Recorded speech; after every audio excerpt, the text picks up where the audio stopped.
আসসালামু আলাইকুম। আশা করছি সবাই অনেক ভালো আছেন। আলহামদুলিল্লাহ আমরাও অনেক ভালো। তো আরেকটা দিনের শুরু। সকালবেলা জানলা দিয়ে তাকিয়ে দেখি যে সুন্দর একটা পাখি এসেছে পানি খেতে। ওই লাইনের পানি পড়ে যে পাইপটা দিয়ে, ওইটা দিয়ে যখন পানি পড়ে তখন পাখিটা আসে, একটু গা ভেজায়, পানি খায়। তো ভাবলাম একটু ভিডিও করে রাখি। সুন্দর ছোট্ট একটা চড়ুই পাখির মতো, কালারটা খুবই সুন্দর। তো তারপরে ঘরে চলে আসলাম। এই তো নিত্যদিনের কাজ, পরিচ্ছন্নতা চলছে আর কি। আর এই শলার ঝাড়ুটা কিন্তু আমি এনেছিলাম বাংলাদেশ থেকে। তো এখানে দেখি চাইনিজ দোকানগুলিতে কিন্তু এরকম শলার ঝাড়ু সহজেই খুব পাওয়া যায়। না জানলে আসলে যা হয়, জানতাম না দেখে আসলে নিয়ে এসেছিলাম। তো সেই আর কি, যে এখান থেকে কিনলেই কিন্তু বেশ ভালো, অনেক রকমের ঝাড়ু এখানে পাওয়া যায়। আর এটা হচ্ছে লিন্ট রোলার। তো যাদের বাসায় কুকুর বেড়াল থাকে মূলত তারা বেশি ব্যবহার করে, কিংবা আপনার কালো কাপড়ে কিংবা কোটে, ব্লেজার আর কি আমরা যে পরি কোট, তো সেগুলা ক্লিন করতে কিন্তু হালকা একটা কি বলে কাপড়ের যে সুতা সুতা একটা ময়লা ভাব থাকে, সেটা এই রোলারটা দিয়ে টানলে কিন্তু খুব সহজেই সুন্দরভাবে ক্লিন হয়ে যায়। এটার মধ্যে এই রোলারের গায়ে আসলে আঠা লাগানো, সেই আঠার মাধ্যমে সব চলে আসে। তো আমি ভাবলাম যে এটা দিয়ে একটু সোফাটা ক্লিন করলে হয়তো বা আলগা ধুলাবালি থাকলে সেটা চলে যাবে অনেক সহজেই। তো তা দেখলাম যে খুব একটা বেশি ময়লা পড়ে না, তো আটকানো থাকে, তো জানলা তেমন একটা খোলা হয় না ওইভাবে, তো এর জন্য অত নোংরা ছিল না। আজকের ভিডিওটা একটু বড় হয়ে যাবে, আশা করছি যে আপনাদের দেখতে ভালো লাগবে। মূলত এক সপ্তাহখানিক ধরে আমরা কি করলাম সেটার ভিডিও আসলে করা হয়েছে। তেমন করে সময় পাচ্ছি না, খুবই ব্যস্ত সময় যাচ্ছে। তো আশা করছি আপনাদের কাছে খুবই ভালো লাগবে। আর এটা হচ্ছে বা নেয় আর কি শরীরে হিটিং প্যাড যেটাকে বলে। তো অনেক সময় আমাদের শীতের বেলায় আর কি, শীতকালে, এখন না, এখন তো ঠান্ডা গরম পড়ে গেছে অনেক, শীতকালে এটা খুবই ভালো একটা উপকারী একটা জিনিস। আপনারা ইচ্ছা করলে একটা কিনে নিতে পারেন বাংলাদেশে তো অবশ্যই পাওয়া যায়, যেহেতু এটা মেড ইন চায়না। তো এটা কারেন্টের লাইন দিয়ে তারপরে শরীরের মধ্যে দিয়ে রাখলে সুন্দর একটা তাপ অনুভব হয়, মানে ঠান্ডার মধ্যে গরম গরম তাপ। আর যাদের নাকি ব্যাক পেন আছে কিংবা শোল্ডার পেন, পিঠে ব্যথা হয় ঠান্ডার থেকে, তাদের জন্য কিন্তু এটা খুবই ভালো। এটা আসলে আমি গুছিয়ে রাখবো দেখেই ভাবলাম যে আপনাদের সাথে একটু শেয়ার করি। তো বিশেষ করে বয়স্ক মানুষের কিন্তু মাঝে মধ্যেই শরীর খুব ব্যথা হয়, ঠান্ডা থেকে হতে পারে ঠান্ডার সময়। তো এটা খুবই উপকারী তাদের জন্য। তো ভাঁজ করব বলে ভাবছি যে আপনাদের সাথে একটু শেয়ার করি। গরম তো এখন চলে আসছে, এখন তার দরকার নেই। তো যাই হোক, কাজটা শেষ করে চলে এসেছি ছেলেকে নিয়ে, ছেলের চুল কাটতে। তো ছেলের তো স্কুল সামারের বন্ধ চলছে। তো বন্ধ মানে তো অনেক কাজ জমে থাকে, কারণ ওর সাথে, আমার ছেলের সাথে আমার কাজের ছুটিতে মিলে না কখনোই। স্যাটারডে সানডেতে আমার কাজ থাকে। স্যাটারডে সানডেতে মানে শনিবার রবিবার স্কুল থেকে আসার পর বা আমার কাছ থেকে আসার পর আর মনে হয় না কোথাও বের হই, সময়ও থাকে না তেমন একটা। আমার ছেলে স্কুল থেকে সে টায়ার্ড থাকে, আমি কাজ থেকে সে টায়ার্ড থাকি। তো ভাবলাম যে সামারের যেহেতু ছুটি চলছে, তো এটা একটা সুযোগ। বাসা থেকে অ্যাপয়েন্টমেন্ট নিলাম। এখানে আসতে আবার বাসা থেকে অনলাইনে অ্যাপয়েন্টমেন্ট নিতে হয় চুল কাটতে হলে। তো বাসা থেকে অ্যাপয়েন্টমেন্ট নিয়ে একদম বাসার কাছেই 5 মিনিটই লাগে সিগন্যালে না পড়লেই। ওই যে আমার যে দাঁতের ডাক্তার দেখাতে আসি সব সময়, আমার ভিডিওগুলি যারা দেখেন তারা অবশ্যই জানবেন, সেই জায়গাটাতে চুল কাটতে এসেছি। আমার চুলও এখান থেকেই কাটি। তো খুবই কাছে বাসার। অ্যাপয়েন্টমেন্ট দিলাম, তারপরে চলে আসলাম। বেশি সময় লাগলো না, চুল কাটতেও বেশি সময় লাগেনি, যেতেও বেশি সময় লাগেনি। দুপুরে রান্না চলছে আর কি।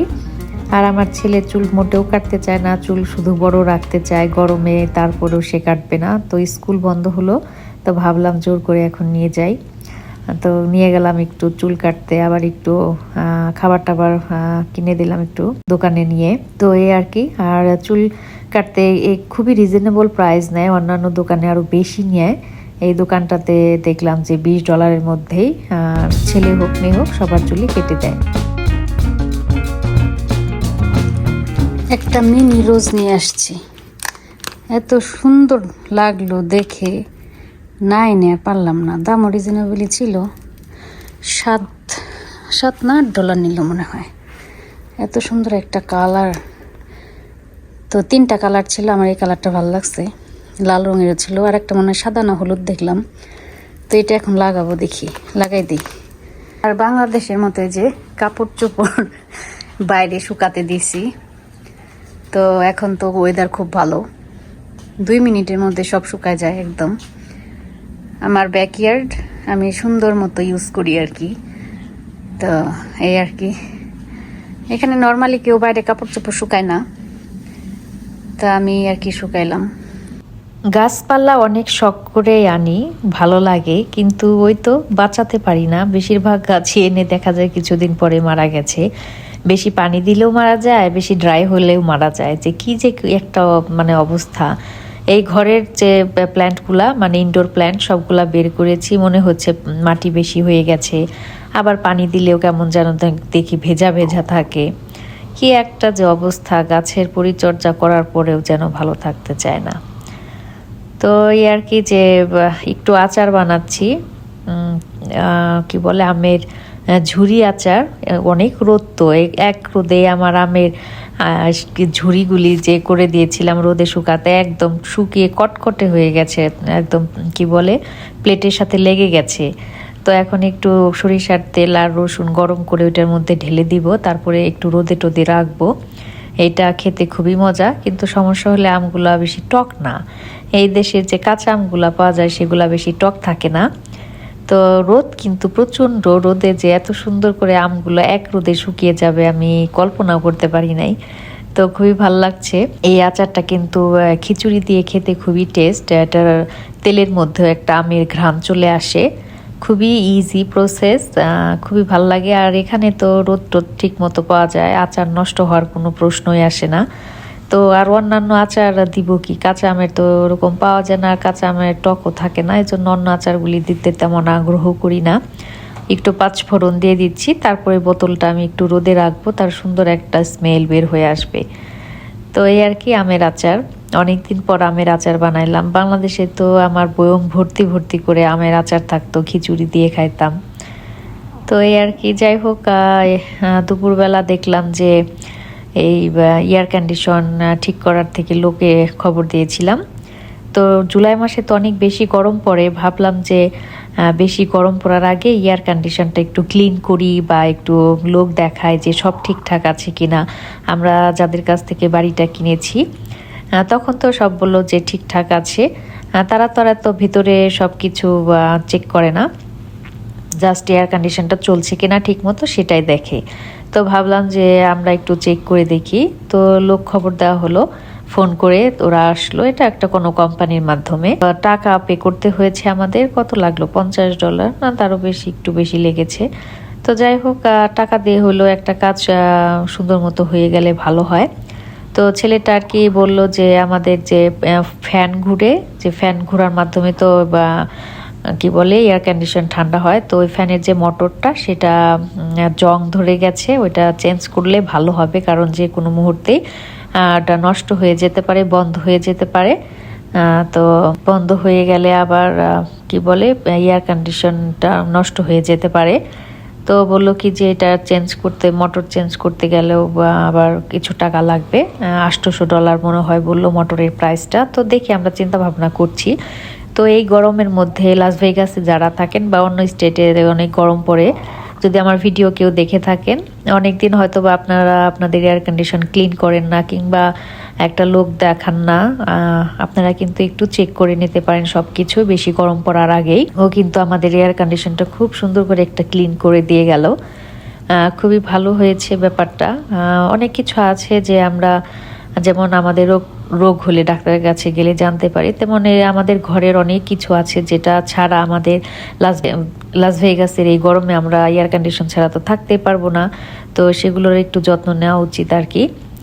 তো ছেলেটা এসে বেশিক্ষণ সময় নেয় নাই, ঘন্টা খানেকের মধ্যেই সব কিছু চেক টেক করে দিয়ে গেল। বললো কি যে শীতের সময় এসে হিটারটা দেখে যাবে, এখন তো গরম, এখন হিটার দেখার কোনো প্রয়োজন নাই।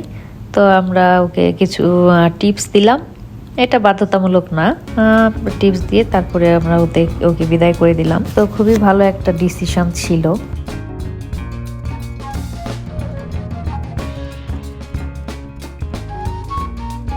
সন্ধ্যায় একটু যেতে চাচ্ছি আমার বোনের ওই দিকে, বোনের বাসায় আসলে ওদের সাথে একটু দেখা করতে। তো ভাবছি যে একটু পিঠা বানিয়ে নিয়ে যাই।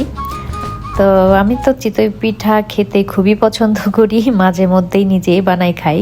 তো ভাবলাম যে একটু বোনের জন্য বানাই নেই, সেই জন্য আর কি প্রিপারেশন চলছে। আর এই ব্লেন্ডার মেশিনে গুঁড়ি করাটা খুবই একটা মানে কষ্ট এবং ঝামেলার দুইটাই। আর কেনা গুঁড়ি দিয়ে মানে গুঁড়া যে পাউডারটা থাকে সেটা দিয়ে পিঠা ভালো হতে চায় না। এজন্য আমি এই যে চাল ভিজিয়ে রাখি রাতের বেলায়, তারপরে আবার সকালবেলা একটু ব্লেন্ড করি, ওরকম করে বানাই। তার মধ্যে আবার চালেরও বিভিন্ন প্রবলেম থাকে, তেমন একটা হতে চায় না, একবার দেখা যায় ভালো হয়, একবার ভালো হয় না। তো আর আমি পছন্দ করি চিতই পিঠা, আর আমার হাজব্যান্ড পছন্দ করে হলো এই ছিটা পিঠা। তো এই ছিটা পিঠাগুলি বানাতে আমার খুবই বিরক্তি লাগে, কারণ এই চুলার পাটটা নষ্ট হয়ে যায় একদমই। তো খেতে তো খুবই মজা, একটু মচমচ করে বানালে কিন্তু খুবই টেস্ট। তো মাংস রান্না ছিল, ভাবলাম যে একটু চিতই পিঠা করি, খেতে খুবই ভালো লাগবে। তো এই আর কি, যে কথা সেই কাজ। তো যাবো একটু ওদের বাসায়, ভাবলাম যে একটু করে নিয়ে যাই।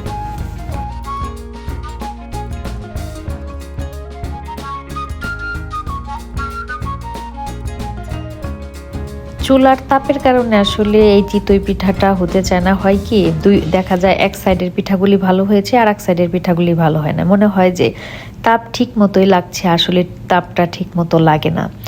ওই লাকড়ির চুলার যে মজার পিঠা বা চারদিক থেকে তাপটা লাগে, পিঠাগুলি সুন্দর হয়, সবগুলা পিঠাই সুন্দর হয়। কিন্তু এই গ্যাসের চুলাতে পিঠা বানানোটা একটু কষ্টকর, তারপরেও কি আর করবো, এছাড়া তার উপায়ও নাই।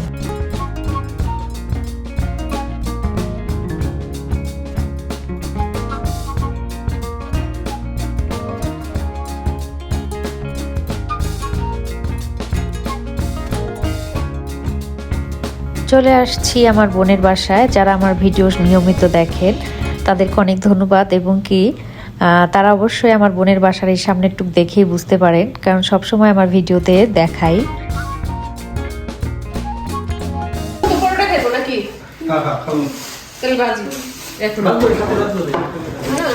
তোর কোনো কাজ থাকলে কর যা। আমার কাজ কি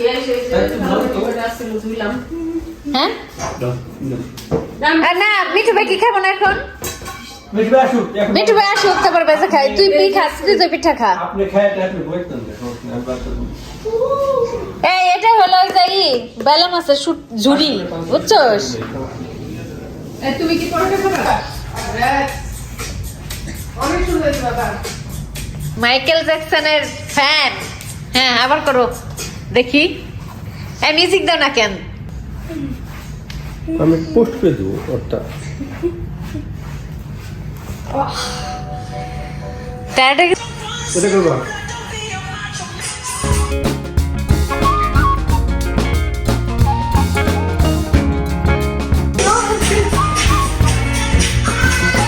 আনহেলদি লাইফস্টাইল করো সে সাথী। এই আনহেলদি লাইফস্টাইল মিঠু ভাই করে। কেমন হয়েছে ওই যে ভর্তা? আপনি শুটকি মাছ খান না? ওটা কি শুকিনি? না, শুটকি খাইলে যে এটা দিয়ে খান। শুটকি বুঝাছে না? শুটকির গন্ধ নাই মিঠু ভাই, একটু নিয়ে দেখেন একটু। সুমন তোমার জন্য বসে রয়েছে। না, সুমন খাও। এই এগুলি কি ফ্রিজে রাখা লাগবে? আজকে রান্না করছি, রাখিস ফ্রিজে, ঠান্ডা হয়েছে তো। সুমন পরোটা খাক, নাইলে পরোটা যদি খেতে চায় খাও, সবই খাও। হ্যাঁ, পিঠা গরম গরম দিন না, একটু সফট হইতো তাই না? গরম দিলে গোশ আনতেছি, এই গোশ দিয়ে খাইলে ভালো লাগবে না। আমি একটু বাইরে দিয়ে খাইতেছি। বর্তা ছিল এটা করে রামেশা খাইবো না। ওটা তো এটা ওভেনে দিতে পারব না, ওনা খাই বলবো। এই প্লেট ওভেনে দিতে পারব না। রামিশা ভাত খাইছে একটু আগে। ইস, ডিনারে কেউ খাইতে দেন আর একটু। দিনা সারাদিন পরে আমার দেখছি না ফিস সারবো না। তো আমার বোনের ছেলে রিসেন্টলি যে মাইকেল জ্যাকসনের মুভি বের হয়েছে, সেই মুভিটা দেখে এসে সে নাচ প্র্যাকটিস করছিল। তো আমি বললাম যে একটু নাচো দেখি। তো এই আর কি, যে ও খুবই ভালোই নাচতে পারে দেখলাম, সুন্দর ওই প্র্যাকটিস করছে। তো ওদের বাসায় আসলে বেশিরভাগই রাতের বেলাতেই আসা হয়, কারণ আমার বোন তো কাজে থাকে দিনের বেলায়, তো ওর সাথে তো আমার ছুটিতে মেলে না কখনোই। তো সবাই মিলে আসলে তো খাবার খাচ্ছি।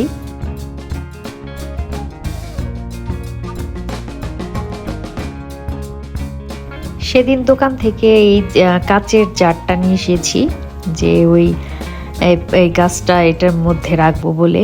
কারণ গাছটা আমি এখন যেটার মধ্যে রেখেছি সেটা খুবই চিপা একটা জায়গা। তো এই জন্য ভাবলাম যে এই জারটা নিয়ে যাই, কাচের, সুন্দর দেখতেও ভীষণ ভাল লাগলো। তো ভাবলাম যে এটার মধ্যে কিছু পাথর দিয়ে, এই পাথরগুলো আমি কি বলে ওশানে, সমুদ্রের পাড়ে ঘুরতে গিয়েছিলাম, তখন এগুলো কুড়িয়ে নিয়ে আসছিলাম।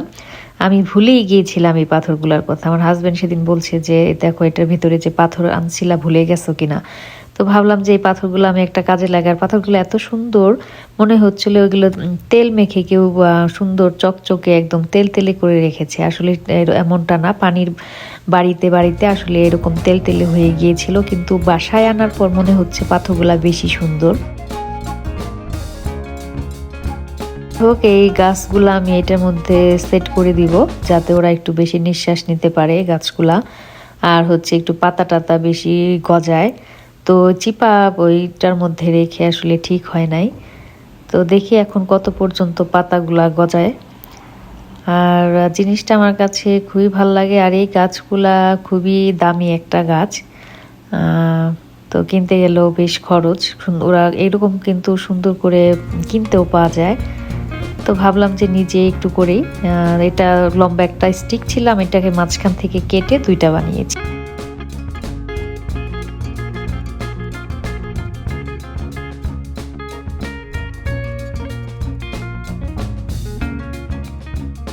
তো যাই হোক, আজকে সারাদিনের ভিডিওটা কেমন লাগলো অবশ্যই জানাবেন। ভালো লাগলে লাইক করে দেবেন, আর আশা করি সবাই নেক্সট ভিডিও দেখার জন্য আমার চ্যানেলটি সাবস্ক্রাইব করবেন।